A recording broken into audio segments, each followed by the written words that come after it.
See, Jesus knew his blessedness. I'm blessed. Then he could bless the world. Now, in Luke's gospel, the temptations of Jesus are set up. They're set up a little differently in Matthew and Mark. But in Luke's gospel, the temptations are set up to make exactly this point. So Luke links them to the baptism. Luke says, Jesus was baptized. He heard his father say, you're my blessed one. In you I take delight. He said, and immediately the Spirit drove him out to the desert, where he fasted and took no food and water for 40 days and 40 nights. Then Luke says rather cryptically, and then he was hungry. Well, he should be. No food, no water for 40 days, 40 nights. He was hungry, but Luke means something deep. He was vulnerable. He was empty inside. And that's when the devil can strike. See, then the devil comes to tempt him because he's hungry. There's something empty inside of him. And these are the three temptations in Luke's gospel. First temptation, the devil comes to Jesus. Remember, he's hungry. He said, if you're the blessed one, you're the Son of God, if you're God's blessed one, then turn these stones into bread. And Jesus says, you don't live on bread alone. What's the temptation? And this would have been temptation not just once, constantly in Jesus' life and in our lives. The temptation is this. Remember, we're hungry. The devil's saying to you, do you believe you're God's blessed one? How come your life is so empty? If you're God's blessed one, how come your life is empty? And Jesus is saying, my life can be empty and I'm still God's blessed one.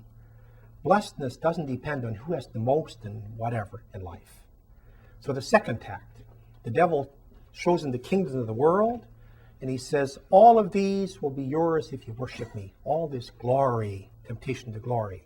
And Jesus says he worshiped God alone. Again, the temptation against his blessedness. Remember, he's hungry, he's empty, but he's empty of many things. And the devil is basically, remember, the kingdoms, that's glory. He's saying to Jesus, if you are God's blessed one, how come you're a big, fat nobody? You're not famous. You're not an Oprah. You don't know talk shows. You're not on the cover of People magazine. How can you be God's blessed one when in fact you're a nobody?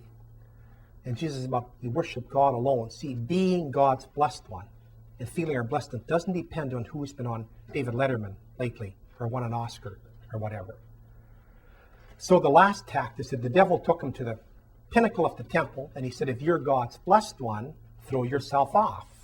Because God promises in the Psalms that God will catch. The blessed one won't dash his or her foot against a stone. So throw yourself off and force God to catch you. And Jesus says, you don't put God to the test. What's the temptation there and what's his answer? I'll start with the answer. It was an old Dominican, Gerald Van, and he wrote a wonderful commentary on this. And Gerald Van says, you know what Jesus' answer is to the devil when they're up on the top of the temple? The devil says, if you're God's blessed one, throw yourself off here. And Jesus says, I'll take the stairs the way everybody else does. Okay. I'll ride the city buses the way the poor do. See, the devil's tact, that's to privilege, to status. Where the devil's saying, if you're God's blessed one, how come you don't have any privilege? You're still riding coach. You're 50 years old and you're riding buses. You don't even have your own car. You don't have a VIP elevator. You don't say, Jack has left the building, and Jesus is saying, no, I can be God's blessed one, and I'll take the stairs, I'll ride the buses, I walk with poor.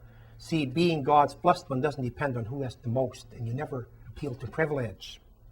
Incidentally, that's why in Scripture, when he wants to go down to Jerusalem, and Peter says, don't go down there, why his language sounds so harsh, where Jesus says, get behind me, Satan.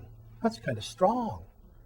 Your best friend is trying to prevent you from pain, and you say, get behind me, Satan?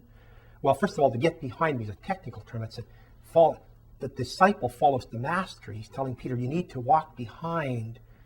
The disciple doesn't instruct the master, but it's why Satan? What Jesus is telling Peter, because Peter wants him to appeal to privilege. Peter says, you're Jesus, you're God, you don't have to do this. Jesus says, I know, but I'm not going to pull rank. And he said, the last time I heard somebody tempting me like that was Satan in the desert. Remember on the top of the temple saying, you could have a VIP elevator. You don't have to suffer. So he said, that's Satan's voice calling us to privilege.